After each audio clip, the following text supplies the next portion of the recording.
एक भरोसो एक बल,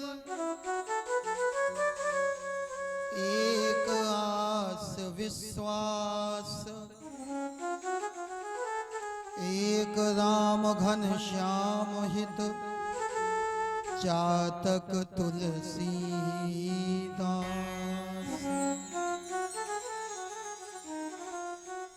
सब द्वारन को छोड़ के मैं आया तेरे द्वार। हे राधा माधव प्रभु निक मेरी ओर निहार। प्रातः स्मरणीय परमाध्यक्ष आनंद कंद द्वंद निकंद भक्ति गुरु चंद्र लीलावतार परम पिता परमात्मा अकारण अपने भक्तों के ऊपर करुणा के रस का वर्षण करने वाले अकारण करुणा वाले भगवान बालकृष्ण एवं उनकी अभिन्न शक्ति भगवती महामाई राधा रानी नीलकंठ मृत्युंजय शशिधर डमरूधर पिनाकधर भूत भावन प्रियंकर भगवान शंकर समाज को भक्ति की नई दिशा प्रदान करने वाले अनंत बलवंत हनुमंत जी महाराज ग्राम देवता स्थान देवता वास्तु देवता 33 कोटि देवी देवताओं के चरणों में मेरा कोटि कोटि अर्चन वंदन नमन स्तवन प्रणाम स्वीकार।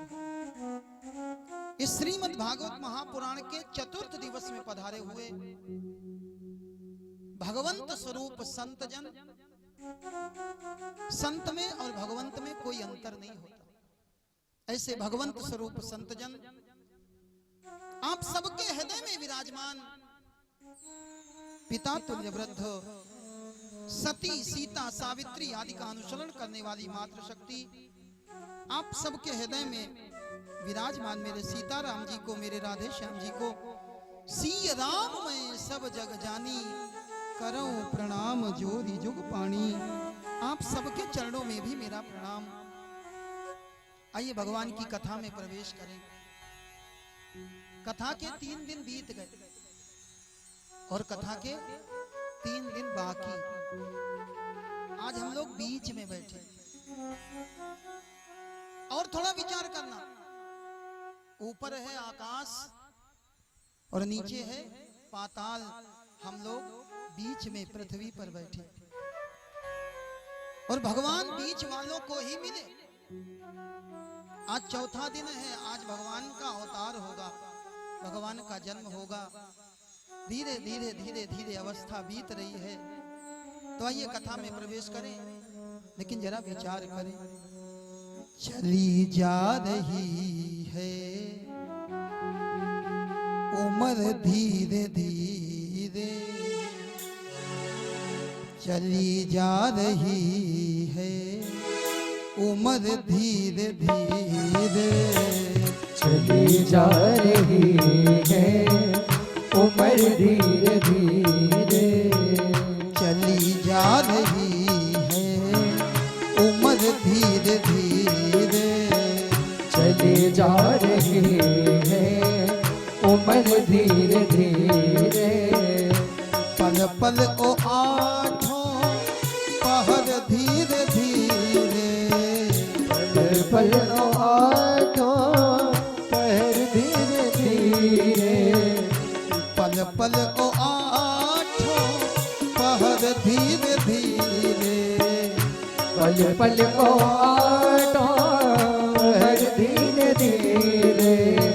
चली जा रही है उम्र धीरे धीरे, चली जा रही है उम्र धीरे धीरे। जय हो।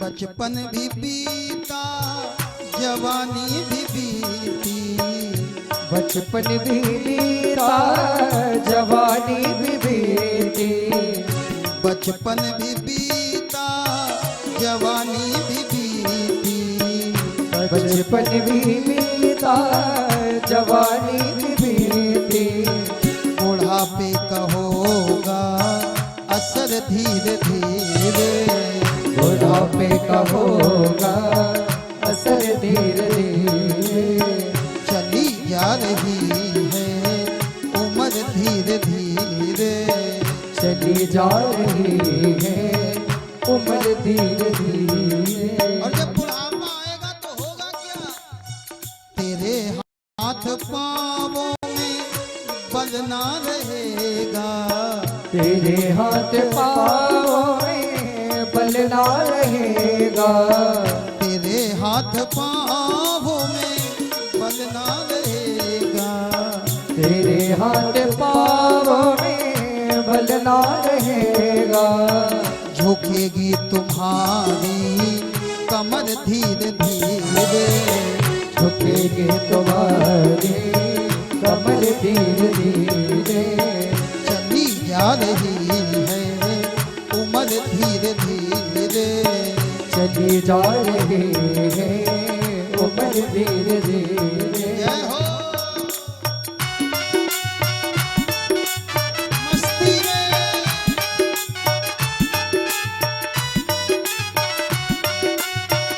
गोविंद भगवान की जय हो।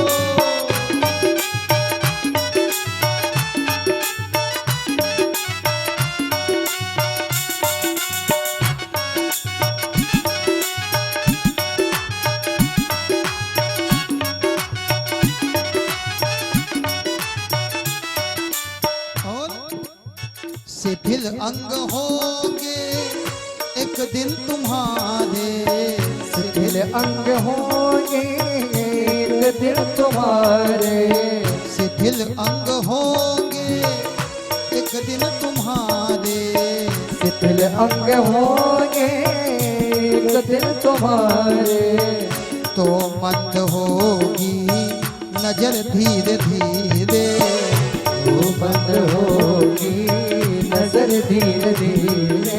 और एक दिन जब शरीर के अंग शिथिल हो जाएंगे, दिखना भी बंद हो जाएगा, तब लोग कहेंगे राम राम कहो, और मुंह में एक भी दांत नहीं होगा तो राम नहीं निकलेगा, फिर लाम लाम निकलेगा। भैया जवानी में भगवान का भजन करो, बुढ़ापा किसने देखा है? बुराई से अपने मन को हटा ले, बुराई से अपने मन को हटा ले, बुराई से अपने मन को हटा ले, बुराई से अपने मन को हटा ले, तो बन जाए तेरा जीवन धीरे धीरे, तो बन जाए तेरा जीवन धीरे धीरे, चली जा रही है उम्र धीरे धीरे, चली जा रही है उम्र धीरे धीरे, सुबह शाम और दोपहर धीरे धीरे, सुबह शाम और दोपहर धीरे धीरे, चली जा रही है उम्र धीरे धीरे, चली जा रही है उम्र धीरे धीरे, चली जा रही है उम्र धीरे धीरे, चली जा रही है उम्र धीरे धीरे, चली जा रही है उम्र धीरे धीरे, चली जा रही है उम्र धीरे धीरे। बोले वृंदावन बाके बिहारी लाल की जय, राधा रमण सरकार की जय, वृंदावन धाम की जय, बरसाना धाम की जय, जय जय श्री राधे श्याम। आइए चतुर्थ दिवस की बेला में अपने मन को ले चले। कल की कथा में आप लोगों ने भगवान के भक्तों का चरित्र श्रवण किया। भागवत में पहले भगवान के भक्त आए और बाद में भगवान आए। मानो भगवान बताना चाहते हैं बिना भक्त के मैं अधूरा हूं। कल आप लोगों ने भगवान के भक्तों का चरित्र श्रवण किया। ध्रुव जी का चरित्र प्रहलाद जी का चरित्र, भरत जी का चरित्र आपने श्रवण किया। कनेक राजा बलि की कथा आप लोगों ने सुनी, जिनके दरवाजे पर भगवान वामन बन करके पहुंचे। राजा बलि के सामने वामन भगवान पहुंचे और वामन भगवान ने राजा बलि से 3 पग भूमि का दान मांगा। 3 पग भूमि। आप थोड़ा सा विचार करो, भगवान ने 3 पग भूमि ही क्यों मांगी? क्योंकि भागवत की कथा के अनुसार भगवान ने 2 पग में ही सब नाप लिया था। एक पैर में भगवान ने नीचे का सब नाप लिया, दूसरे पैर में भगवान ने ऊपर का सब नाप लिया, और तीसरा चरण भगवान ने राजा बलि के मस्तक पर रखा था। भगवान को अगर राजा बलि से लेना ही था तो भगवान 2 पग भूमि मांग करके भी अपना काम चला सकते थे, लेकिन भगवान ने 3 पग भूमि मांगी। ये 3 क्या है? जीवन में 3 का बड़ा महत्व है। जीवन में 3 का एक विशेष स्थान है हमारे भारतवर्ष में। हमारे यहाँ कितने देवता हैं? 33 कोटि देवी देवता। और उनमें भी आप विचार करो, 33 कोटि देवी देवता में प्रमुख कौन? ब्रह्मा, विष्णु और महेश। हमारे यहाँ देवियां कितनी हैं? हमारे यहाँ देवियों के अनेक रूप। अनेक रूपों में भी जब देवियों पर विचार किया गया तो 9 रूप। प्रथमम शैलपुत्री चा, द्वितीया ब्रह्मचारिणी, तृतीयम चंद्र घंटेति, कुष्मांडेति चतुर्थकम, पंचम स्कंद मातेति, षष्ठम कात्यायनीति चा, सप्तमम कालरात्रि चा, महागौरी चाष्टकम, और नवम सिद्धिदात्री चा। देवियां कितनी? 9। लेकिन 9 देवियों में भी पूछा गया प्रमुख कौन? बोले महाकाली, महालक्ष्मी और महासरस्वती। हमारे यहाँ नदियां बहुत हैं, लेकिन विशेष महिमा गंगा, यमुना और सरस्वती की। हमारे जीवन में 3 का बड़ा महत्व है। और भगवान ने राजा बलि से 3 पग भूमि मांगी। मानो भगवान ने राजा बलि से 3 चीजें मांग ली। और वो 3 चीजें हैं क्या? हम लोग जब सवेरे भगवान की आरती करते हैं तो यही कहते हैं, तन मन धन सब तेरा, सब कुछ है तेरा, स्वामी सब कुछ है तेरा, तेरा तुझको अर्पण, तेरा तुझको अर्पण, प्रभु का प्रभु को समर्पण, प्रभु का प्रभु को समर्पण, क्या लागे मेरा। ओम जय जगदीश हरे। हम कहते हैं हमारे पास 3 चीजें हैं, तन, मन और धन। ये 3 चीजें तन, मन और धन हमारे पास है, लेकिन हम भगवान से कहते हैं हमने आपको तीनों दे रखे, तन मन धन सब तेरा। भगवान से कहते हैं तेरा। सवेरे स्नान करके आए, भगवान के मंदिर में खड़े हुए, हाथ जोड़े, आरती करी, तन मन धन सब तेरा। और मंदिर से निकल करके आए, बच्चे ने स्कूल जाने में देर कर दी। बच्चे को डांटने लगे, तुम्हारे लिए इतना कमाते हैं, इतने महंगे स्कूल में भर्ती किया, फिर भी नहीं पढ़ते। बच्चे से कहते ये धन तेरा। ऑफिस गए, आज ऑफिस पहुंचने में देर हो गई, बॉस ने डांट लगाई, बोले तुम्हारे लिए ये शरीर पूरा, हम घर में आराम नहीं करते, दौड़ करके आते। ऑफिस वाले बॉस से बोले ये तन तेरा। लौट करके रात में घर आए, पत्नी ने कहा आजकल कहीं घुमाने नहीं ले चलते। बोले क्या करें, इतना व्यस्त हैं कि हमारा मन तो बहुत होता है लेकिन ले नहीं जा पाते। पत्नी से बोले ये मन, बोले तेरा। तो भगवान को धोखे में रखे, बोले ये तन, ये मन, ये धन सब तेरा। कोई बात नहीं। आप भगवान को अगर 3 चीजें न दे पाओ तो कोई बात नहीं, भगवान को जरूरत भी नहीं है। हम भगवान को तन क्या देंगे, क्योंकि ये तन स्वयं भगवान ने दिया है। कबहू का करी करुणा नर दे, ये तन भगवान का दिया, हम भगवान को तन नहीं दे सकते। ये धन भी भगवान को क्या देंगे? अरे जो भगवान सबको देते हैं उनको हम धन क्या देंगे? लेकिन हाँ, भगवान को अगर देना हो तो मन दे देना। और अगर आपने अपना मन भगवान को दिया तो विश्वास मानना, भगवान आपके मन को बहुत संभाल करके रखे। क्यों? जिसके पास जो वस्तु नहीं होती है उसको उस वस्तु की कीमत पता होती, और जिसको जो वस्तु मिल जाती है वो उसकी कीमत नहीं जानता। भगवान को आप मन दोगे तो भगवान आपके ऊपर प्रसन्न होंगे। क्यों? क्योंकि हमारे भगवान के पास सब है, लेकिन हमारे भगवान के पास में मन नहीं है। आप कहोगे भगवान के पास मन नहीं है। हाँ, भगवान का मन है कहाँ? हमारे राम जी का मन सीता जी के पास में है, और हमारे कन्हैया जी का मन राधा जी के पास में। और इसका प्रमाण सुंदर कांड में, जिस समय हनुमान जी राम जी के पास का संदेश लेकर के सीता जी के पास में पहुंचे, सीता जी ने हनुमान जी से पूछ लिया, हनुमान एक बात बताओ, लगता है अब राम जी हमको प्रेम नहीं करते।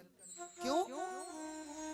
क्योंकि जब उस जयंत ने आकर के मेरे चरण में चोंच का प्रहार किया, राम जी ने उसके पीछे सीख का बाण फेंका था, और वो जयंत चारों लोकों में, चारों दिशाओं में भागता हुआ आया था। अंत में राम जी की शरण ग्रहण करी थी। और हनुमान, ये रावण हमको उठा करके ले आया, अभी तक राम जी ने कोई खबर नहीं दी। हनुमान जी ने कहा, मैया सुनो, राम जी आपको कितना प्रेम करते हैं ये कोई नहीं जानता।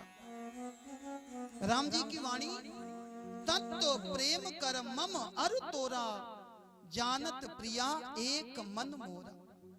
राम जी बोले, सीता हम तुमसे कितना प्रेम करते हैं ये केवल हमारा मन जानता है, लेकिन वो मन हमारे पास है नहीं। सो मनु सदा रहत तो ही पाही, जानु प्रीति रस इतने माही। भगवान को आप मन दे दो, और मेरे भाई भगवान केवल मन ही चाहते। राजा बलि ने भगवान को मन दिया, और इस संसार में आपके पास तन, मन और धन तो है, लेकिन ये संसार वाले आपका तन चाहते हैं, ये संसार वाले आपका धन भी चाहते हैं, ये संसार वाले आपका मन बिल्कुल नहीं चाहते। आप कहोगे नहीं महाराज, लोग तो हमको बहुत मन से प्यार करते हैं। माफ करना मेरे भाई, थोड़ा विचार करो। आपके किसी मित्र के बेटी की शादी हो, बेटी की शादी में आप रोज फोन करो, और रोज फोन करके कहो, भैया शादी में कोई काम हो तो बताना, हम मन से तुम्हारे साथ। रोज फोन करो, शादी वाले दिन जाना नहीं, व्यवहार का लिफाफा भिजवाना नहीं, और दूसरे दिन फिर फोन करना, बोले भैया हम मन से आपके साथ हैं। लोग कहेंगे अपना मन अपने पास रखो। अरे तुम तन से आकर के कुछ काम करते, नहीं आ सकते थे तो कोई धन का लिफाफा व्यवहार भिजवाते, और तुम धन भी नहीं दे रहे हो, तन भी नहीं दे रहे, और कहते हो मन से आपके साथ हैं। ये संसार वाले मन की कीमत नहीं जानते। मन देना हो तो भगवान को दो, और राजा बलि ने भगवान को तीनों दिए। जिस समय राजा बलि ने भगवान का दर्शन किया, भगवान का दर्शन करते ही राजा बलि ने अपना मन भगवान को दे दिया। जिस समय भगवान ने संकल्प कराने के बाद 2 पगों में राजा बलि की संपत्ति को नापा, मानो भगवान ने राजा बलि का धन भी हरण कर लिया। और तीसरा चरण जब राजा बलि के मस्तक पर रखा, तो मानो भगवान ने राजा बलि का तन भी ले लिया। बलि ने भगवान को तन, मन और धन तीनों अर्पित करे। राजा बलि ने भगवान को सर्वस्व दान किया। सर्वस्व किसको कहते हैं? सर्व माने संपूर्ण और स्व माने अहंकार। राजा बलि ने अपने संपूर्ण अहंकार का दान भगवान के चरणों में कर दिया। भगवान ने राजा बलि से 3 पग भूमि के माध्यम से राजा बलि के दैहिक, दैविक और भौतिक तीनों तापों से मुक्त कर दिया। राजा बलि का प्रसंग आया। भगवान ने राजा बलि से मांगा है और मांगने के बाद राजा बलि भगवान पर जब सब कुछ लुटा चुके, सब कुछ दान कर दिया, तो भगवान बोले राजा बलि अब तुम मांग लो। राजा बलि कहने लगे प्रभु हमें आपसे कुछ नहीं मांगा। अरे आपने स्वयं हमसे मांगा, हम आपसे क्या मांगे, हमें आपसे कुछ भी नहीं चाहिए। भगवान ने विचार किया इसको कुछ भी नहीं चाहिए। भगवान बोले ठीक है हम तुमको कुछ नहीं देंगे, हम अपने को ही तुमको समर्पित कर देंगे। भगवान ने राजा बलि को सुतल लोक का राजा बनाया और भगवान स्वयं द्वारपाल बने। राजा बलि का चरित्र आया। इसके बाद में मत्स्य अवतार की कथा आती है। एक राजा हुए हैं सत्यव्रत जी महाराज। एक बार ये कृतुमाला नाम की नदी में स्नान करने के लिए गए। स्नान करने के बाद सूर्य को जल देने के लिए इन्होंने अपनी अंजलि में जल भरा। जैसे ही अपनी अंजलि में जल भरा, इनकी अंजलि में एक छोटी सी मछली आ गई। इन्होंने विचार किया मछली, वापस उस जल को नदी में डाल दिया और दोबारा जल भरा। वही मछली दूसरी बार भी इनकी अंजलि में आ गई। तीसरी बार जल भरा और तीसरी बार भी वो मछली इनकी अंजलि में आ गई। महाराज मछली को नदी में छोड़ने लगे। मछली ने प्रार्थना करी, इस नदी में बड़े बड़े मगरमच्छ रहते हैं और वो मगरमच्छ हमको खा जाएंगे, आप हमारी रक्षा करो। महाराज ने उस छोटी सी मछली को अपने कमंडल में रख लिया। लेकर के आए और महल में आकर के देखा मछली कमंडल के बराबर बड़ी हो गई। कमंडल से निकाल करके मछली को एक बड़े से पात्र में रखा। शाम को जाकर के देखा मछली पात्र के बराबर बड़ी हो गई। पात्र से निकाल करके मछली को तालाब में डाल दिया। सवेरे जाकर के देखा मछली तालाब के बराबर बड़ी हो गई। महाराज ने कहा देवी आप हो कौन? क्योंकि साधारण मछली इतनी जल्दी नहीं बढ़ती, आप हो कौन? ये मछली बोली राजन तुमने हमारी रक्षा करी है, हम तुम्हारी रक्षा करेंगे। जिस समय महाप्रलय होगी, चारों ओर केवल जल ही जल होगा, उस समय सप्त ऋषियों को लेकर के तुम एक नौका में बैठ जाना। उस समय तुमको मेरा दर्शन होगा, तुम अपनी नाव को मुझसे जोड़ देना और जब तक प्रलय होती रहेगी तब तक मैं तुम्हारी नाव को खेती रहूंगी। भगवान ने मत्स्य अवतार धारण किया। लेकिन यहां पर विचार करना, जिस समय सत्यव्रत जी ने मछली के प्राण बचाए, क्या सत्यव्रत जी ने यह सोचा था कि यह मछली आगे चल करके हमारे प्राण बचाएगी? नहीं सोचा था। इन्होंने अच्छा कर्म किया, इन्होंने किसी के साथ अच्छा किया। और याद रखना, आप अगर किसी के साथ अच्छा करोगे तो हो सकता है आपने जिसके साथ अच्छा किया हो वो आपके साथ अच्छा न करे, लेकिन हाँ कोई ना कोई आपके साथ अच्छा जरूर करेगा। ये संसार का नियम है। अगर हम अच्छा करेंगे तो हमारे साथ अच्छा ही होगा और अगर हम बुरा करेंगे तो हमारे साथ बुरा होगा। अगर हम किसी के प्राण बचाएंगे तो कोई ना कोई हमारे प्राण भी बचाएगा और अगर हम किसी के प्राण लेंगे तो कोई ना कोई हमारे प्राण भी ले लेगा। मत्स्य अवतार की कथा आई। यहाँ पर अष्टम स्कंद का विश्राम, नवम स्कंद की कथा प्रारंभ होती है। मनु जी के पुत्र हुए हैं नभग, नभग के पुत्र हुए नाभाग। ये अत्यंत पितृ भक्त और शास्त्रोक्त आचरण करने वाले थे। इनके यहाँ एक बेटा पैदा हुआ जिसका नाम पड़ा अम्बरीश जी महाराज। अम्बरीश जी महाराज, अम्बरीश जी महाराज के लिए लिखा गया, अम्बरीश जी बहुत भाग्यशाली राजा हैं। अम्बरीशो महाभागा। अम्बरीश जी भाग्यशाली हैं। सप्तद्वीपवती महीम। 7 द्वीपों से युक्त पृथ्वी के अमरीशी अकेले राजा है। लेकिन भाग्यशाली इसलिए नहीं कि 7 द्वीपों से युक्त पृथ्वी के राजा, भाग्यशाली इसलिए क्योंकि ये कुछ कर्म करते हैं और कर्म से भाग्य बदल जाता है। कर्म करना चाहिए। महाराज कर्म क्या करते हैं?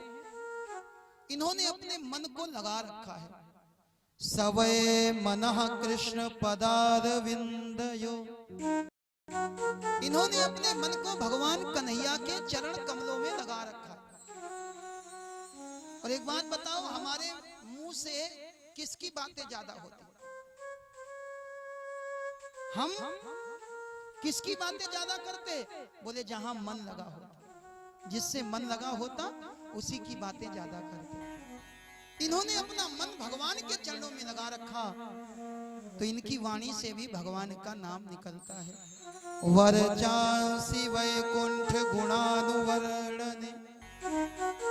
वाणी के द्वारा ये भगवान का नाम गाते हैं। जिस पर मन लगा होता, जिसकी बातें हम करते हैं, उसी की बातें सुनना भी प्रसन्न करते। ये भी भगवान की कथा सुनते हैं और हाथों से भगवान की सेवा करते हैं। करोर हरिर मंदिर मार्जनादिशु। मार्जनी लेकर के, झाड़ू लेकर के ये भगवान का मंदिर साफ करते। आप अगर वृंदावन गए होंगे, वृंदावन में आपने परिक्रमा मार्ग में, सेवा कुंज में, निधिवन में दर्शन किया होगा। बड़े बड़े करोड़पति घर की माताएं अपने हाथ में झाड़ू लेकर के भगवान के मंदिर में वो परिक्रमा मार्ग साफ करते।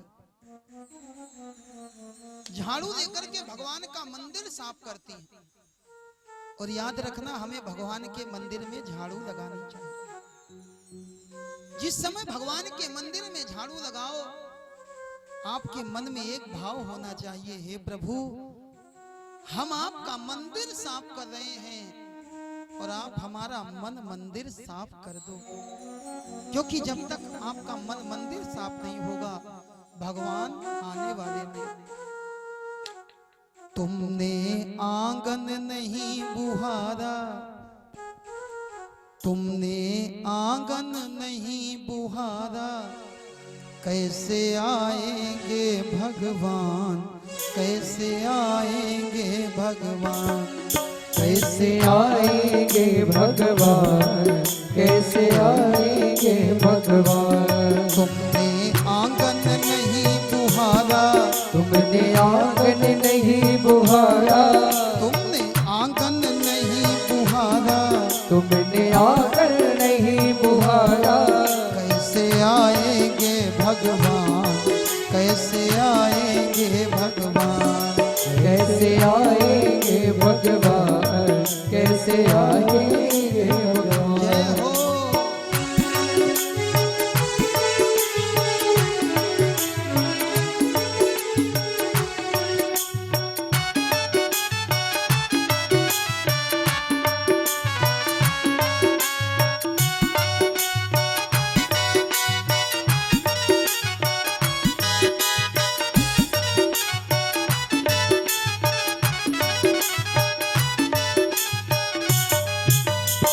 आपके घर के बाहर आकर के कोई मेहमान खड़ा हो जाए, आपके दरवाजे के बाहर मेहमान खड़ा, आपने दरवाजा भी खोल दिया, लेकिन आपके कमरे में एक भी बत्ती नहीं जल रही, क्या मेहमान अंदर आएगा? कहेगा भैया पहले प्रकाश तो करो। घर में हो अंधकार भरा, मेहमान कहाँ से आए? घर में हो अंधकार भरा, मेहमान कहाँ से आए? घर में हो अंधकार भरा, मेहमान कहाँ से आए? घर में हो अंधकार भरा, मेहमान कहाँ से आए? मन में हो अभिमान भरा, भगवान कहाँ से आए? मन में हो अभिमान भरा, भगवान मन को नहीं संवारा, अपने मन को नहीं संवारा, अपने मन को नहीं संवारा, अपने मन को नहीं संवारा। कैसे आएंगे भगवान, कैसे आएंगे भगवान, कैसे आएंगे भगवान, कैसे आएंगे भगवान। तुमने आंगन नहीं बुहारा, तुमने आंगन नहीं बुहारा, तुमने आंगन नहीं बुहारा, तुम्हें आंगन नहीं बुहारा। कैसे आएंगे भगवान, कैसे आएंगे भगवान, कैसे आएंगे भगवान, कैसे आएंगे भगवान, कैसे आएंगे भगवान। कैसे आएंगे भगवान। और अम्बरीश जी ने अपने मन को संवार रखा है। सवये मनः कृष्ण पदारविंदयो, भगवान के चरण कमलों में इनका मन लग गया है। इन्होंने विचार किया एकादशी का व्रत किया और प्रत्येक वैष्णव को एकादशी का व्रत करना ही चाहिए। एकादशी का व्रत रखा, बहुत समय तक व्रत का पालन किया, मन में भाव जगा, एकादशी के व्रत का उद्यापन कर दिया जाए, क्योंकि बिना उद्यापन किए किसी भी व्रत का पूर्ण फल प्राप्त नहीं होता। इन्होंने उद्यापन करने के लिए कार्तिक का महीना चुना। कार्तिक के महीने में शुक्ल पक्ष में इन्होंने एकादशी व्रत का उद्यापन किया और एकादशी व्रत का उद्यापन 2 दिन का होता है। एकादशी के दिन ब्राह्मणों को बुलाकर के फलाहार कराया जाता और द्वादशी के दिन भोजन कराने के बाद ही वो व्रत पूर्ण होता। अम्बरीश जी ने एकादशी के दिन ब्राह्मणों को बुलाया, खूब फलाहार कराया, दान दक्षिणा दी। द्वादशी के दिन ब्राह्मणों को बुला करके इन्होंने अन्न का भोजन कराया, दान दक्षिणा देकर के विदा किया है। ब्राह्मण आशीर्वाद देकर के जा रहे, महाराज आपका उद्यापन पूरा हुआ, अब आप भी प्रसाद पालो। क्यों?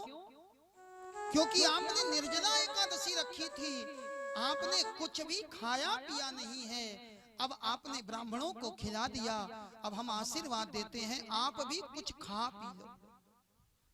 ब्राह्मणों के आशीर्वाद को प्राप्त करके अम्बरीश जी अंदर की ओर जा रहे थे, इतने में सामने से दुर्वासा नाम के महात्मा आते दिखाई पड़े। दुर्वासा नाम के महात्मा को देखा, संत को देखा, अम्बरीश जी ने हाथ जोड़ दिए। सेवक सदन स्वामी आगमनु, मंगल मूल अमंगल दमनु। बोले महाराज आप बिल्कुल ठीक समय पर पधारे। किसी यज्ञ में, किसी पूजन में अगर संत पधार जाए तो समझना साक्षात भगवान की कृपा हो गई। क्योंकि भगवान ने जिस समय सबरी को नवधा भक्ति का उपदेश दिया, भगवान कहते सबरी मेरी पूजा करो, लेकिन मोते संत, मुझसे भी संत अधिक कर लेखा, संत को मुझसे भी बड़ा समझना। और आज अम्बरीश जी ने दुर्वासा नाम के महात्मा को देखा तो प्रसन्न हो। महाराज चलो आप भी चल करके प्रसाद पाओ। दुर्वासा जी बोले अभी हम संध्या करेंगे और संध्या करने के बाद प्रसाद पाएंगे। दुर्वासा जी संध्या करने के लिए चले गए, सरयू के जल में स्नान किया, संध्या करने के लिए बैठ गए और इधर धीरे धीरे धीरे धीरे संध्या करते करते इनको अधिक समय बीत गया। ब्राह्मणों ने कहा महाराज आपने द्वादशी प्रधान एकादशी का व्रत किया था, एकादशी में आपने कुछ भी नहीं खाया पिया और द्वादशी में कुछ खा लीजिए, कुछ पी लीजिए, नहीं तो आपका व्रत निष्फल हो जाएगा। केवल एक घड़ी एकादशी बीतने के बाद में द्वादशी शेष रह गई है और अगर आपने कुछ भी नहीं खाया पिया तो व्रत बेकार हो जाएगा। अम्बरीश जी ने हाथ जोड़े, महाराज ब्राह्मणों आप बात तो सही कह रहे हो, लेकिन हमने एक संत को, दुर्वासा जी को निमंत्रण दे रखा है, बिना उनको भोजन कराए हम कैसे भोजन करें? कोई रास्ता हो तो बताओ। ब्राह्मणों के पास रास्ते बहुत होते हैं। ब्राह्मणों ने कहा महाराज एक काम करो, अंदर मंदिर में चले जाओ आपने भगवान के ऊपर जो तुलसी का पत्र चढ़ाया है, एक तुलसी के पत्र को लेकर के खा लेना। भगवान को जो स्नान कराया है, भगवान का चरणामृत पी लेना, आपका व्रत भी पूर्ण हो जाएगा और ब्राह्मण का, संत का अपमान भी नहीं होगा। अम्बरीश जी अंदर से प्रसाद पाकर के बाहर आए। ब्राह्मणों ने पूछा, महाराज पा लिया? अम्बरीश जी ने हाँ में सर हिला दिया और ये बात सामने से आते हुए दुर्वासा जी ने देख ली। क्रोध आ गया। दुर्वासा जी क्रोधी महात्मा है। तुरंत अपनी जटा को उखाड़ करके भूमि पर पटका। कृत्या नाम की राक्षसी पैदा हो गई और ये कृत्या नाम की राक्षसी अम्बरीश को खाने के लिए दौड़ी। अम्बरीश जी ने जाकर के अपने मंदिर में अपने भगवान के चरण पकड़ लिए। भगवान के चरण पकड़े, भगवान ने अपना सुदर्शन चक्र छोड़ा। सुदर्शन चक्र ने जाकर के कृत्या का सिर काट दिया और सुदर्शन चक्र दुर्वासा जी के पीछे लग गया। आगे आगे दुर्वासा जी दौड़ रहे, पीछे पीछे सुदर्शन चक्र। दौड़ते दौड़ते दुर्वासा जी ब्रह्मा जी के पास गए। ब्रह्मा जी ने कहा, हम तुम्हारी कोई मदद नहीं कर सकते। शंकर जी के पास गए, देवराज इंद्र के पास गए, लेकिन आज दुर्वासा जी की मदद करने की कौन कहे? कोई दुर्वासा जी को बैठने के लिए नहीं कह रहा। दुर्वासा जी भागते जा रहे थे, पीछे सुदर्शन चक्र दौड़ रहा था। दुर्वासा जी ने विचार किया, ये सुदर्शन चक्र है किसका? ये सुदर्शन चक्र विष्णु भगवान का है, हम उन्हीं के पास में चले।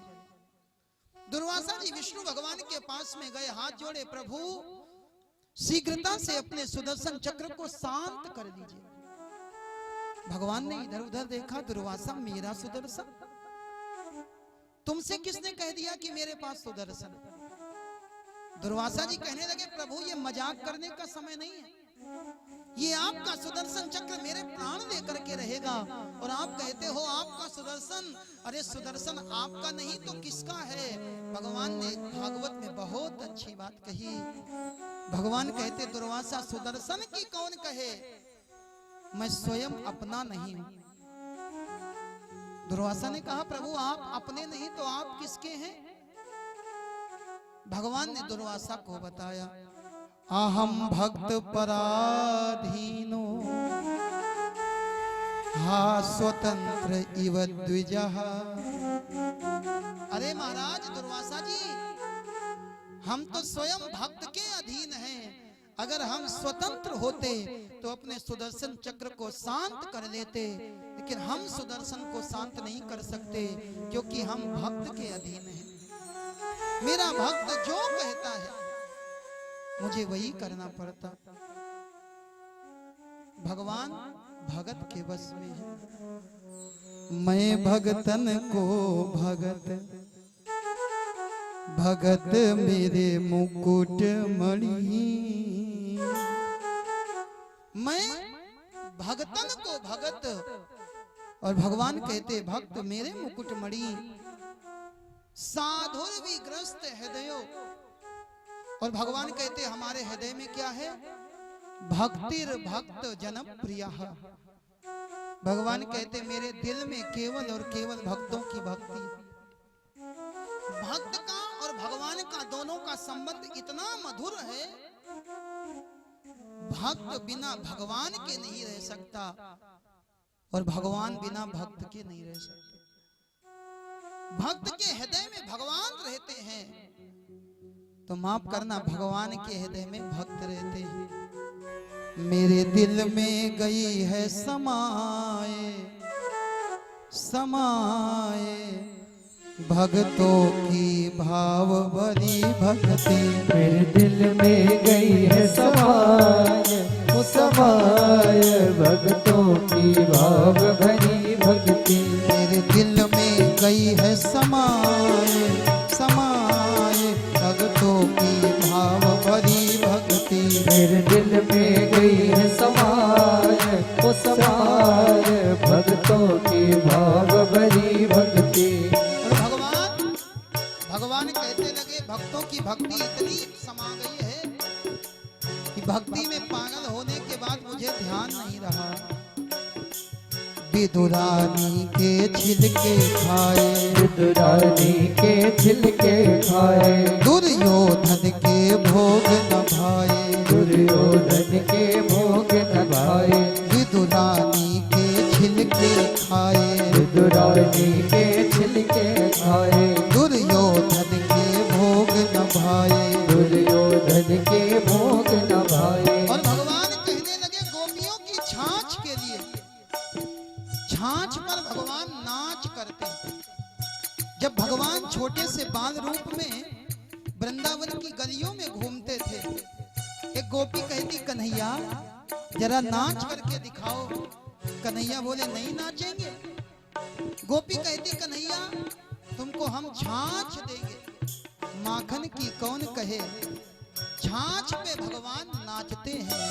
गोपिन की गोपिन की गोपिन की छाछ लुटाए लुटाए, भक्तों की भाव भरी भक्ति। गोपिन की छाछ लुटाए लुटाए, भक्तों की भाव भरी भक्ति। तेरे दिल में गई है समाए समाए, भक्तों की भाव भरी भक्ति। मेरे दिल में गई है समाए समाए, भक्तों की भाव भरी भक्ति। जय हो।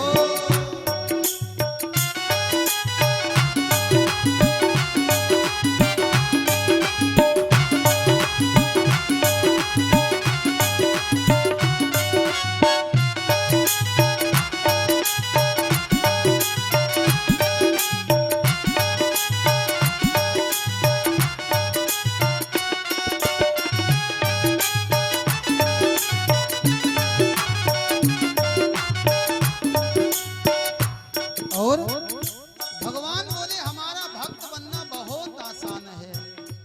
संसार के सारे रास्ते तो बड़े टेढ़े मेढ़े हैं, लेकिन भगवान कहते मेरा रास्ता बहुत सीधा है। मेरे प्रेम को पंथ निरालो, मेरे प्रेम को पंथ निरालो, मेरे प्रेम को पंथ निरालो, मेरे प्रेम को पंथ निरालो। जानेगा कोई जानने वालो, जानेगा कोई जानने वालो। भगवान कहते हैं मेरे प्रेम का रास्ता बहुत सीधा है, लेकिन इसको जानेगा कौन?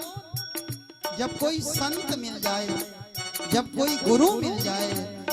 गुरु मार्ग गुरु मार्ग गुरु मार्ग दे बताए बताए, भक्तों की भाव भरी भक्ति। गुरु मार्ग दे बताए वो बताए, भक्तों की भाव भरी भक्ति। मेरे दिल में गई है समाए समाए, भक्तों की भाव भरी भक्ति। मेरे दिल में गई है समाए वो समाए, भक्तों की भाव भरी भक्ति। मेरे दिल में गई है समाए समाए, भक्तों की भाव भरी भक्ति। मेरे दिल में गई है समाए वो समाए, भक्तों की भाव भरी भक्ति। भक्तों की भाव भरी भक्ति। भक्तों की भाव भरी भक्ति। भक्तों की भाव भरी भक्ति। भगवान कहने लगे दुर्वासा हमारे हृदय में केवल और केवल भक्तों की भक्ति समाई। अगर तुम चाहते हो ये सुदर्शन चक्र शांत हो जाए, तो तुमने जिसका अपराध किया है तुम्हें उसकी शरण में जाना पड़ेगा। दुर्वासा जी को आज भगवान ने अम्बरीश जी के पास भेज दिया। हाथ जोड़ करके दुर्वासा जी आए और अम्बरीश जी के चरण छूना चाहते थे। अम्बरीश जी ने हाथ पकड़ लिया, महाराज पाप में डालोगे क्या? छोटे बड़े के चरण छुए ये न्याय है, अगर बड़ों को छोटे के चरण छूना पड़े तो ये अन्याय है। दुर्वासा जी बोले भैया हमारे प्राण संकट में हैं। आज दुर्वासा जी को पीछे किया, अम्बरीश जी हाथ जोड़ करके आगे खड़े हो गए। सामने सुदर्शन चक्र आया। अम्बरीश जी कहते सुदर्शन नमस्तुभ्यम सहस्त्रधार अच्युत प्रिय। हे भगवान विष्णु के प्रिय सुदर्शन, हम आपको प्रणाम करते हैं। अगर जीवन में एक भी अच्छा काम किया हो तो आप शांत हो जाओ। सुदर्शन चक्र शांत हुआ। दुर्वासा जी को अम्बरीश जी ने भोजन करवाया और इसके बाद आकाश मार्ग से दुर्वासा जी ब्रह्मलोक को चले गए। ऐसी कथा भागवत जी में आती है। अम्बरीश जी की एक कथा और आती है। भक्तमाल में अम्बरीश जी का एक चरित्र आया। अम्बरीश जी की एक छोटी रानी की कथा आई। अम्बरीश जी इतने धर्मात्मा राजा हैं कि चारों ओर इनका यश फैल गए। एक राज्य की राजकुमारी ने जिस समय अम्बरीश जी का चरित्र सुना, इस राजकुमारी के मन में भाव जगा, अगर हम विवाह करेंगे तो केवल अम्बरीश जी के साथ करेंगे, नहीं तो विवाह नहीं करेंगे। इन्होंने एक पत्र लिख करके ब्राह्मण देवता को दिया कि लेकर के जाओ और अम्बरीश जी से कहो कि वो आकर के हमसे विवाह कर ले। अम्बरीश जी के पास में पत्र पहुंचा। अम्बरीश जी ने पत्र को पढ़ा। अम्बरीश जी ने उत्तर लिख दिया, देवी हमारे पहले से भी कई रानियां हैं। पाठ में भगवान की भक्ति में इतना अधिक समय दे देते हैं कि हम पहले वाली रानियों को समय नहीं दे पाते। हम तुमको भी समय नहीं दे पाएंगे, इसलिए माफ करना, हम तुमसे विवाह नहीं करेंगे। ब्राह्मण देवता ने आकर के जब ये उत्तर उस राजकुमारी को दिखाया तो राजकुमारी ने दूसरा पत्र लिख दिया और राजकुमारी ने पत्र में लिख करके कह दिया कि जाकर के बता देना महाराज को, अगर अम्बरीश जी ने मुझसे विवाह नहीं किया तो मैं अपने प्राण त्याग दूंगी। अम्बरीश जी के पास में पत्र पहुंचा। अम्बरीश जी ने उत्तर लिखा, देवी अगर विवाह करने की तुम्हारी इतनी ही इच्छा है तो माफ करना, हम तुमसे विवाह करने के लिए नहीं आ सकते। हम अपनी तलवार ब्राह्मण देवता के साथ में भेज रहे हैं, तुम हमारी तलवार के साथ में भावर फेर करके हमारे राज्य में आ जाना। राजकुमारी ने अम्बरीश जी की तलवार के साथ में विवाह किया। विवाह करके आई। अम्बरीश जी ने एक महल बनवा दिया। ये सबसे छोटी राजकुमारी उस महल में रहने लगी। इस राजकुमारी ने सोचा अपने पति को अपने वश में कैसे किया जाए।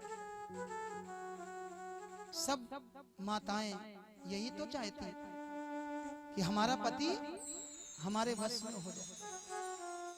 छोटी वाली रानी ने विचार किया कि हम अपने पति अम्बरीश जी को अपने वश में कैसे करें।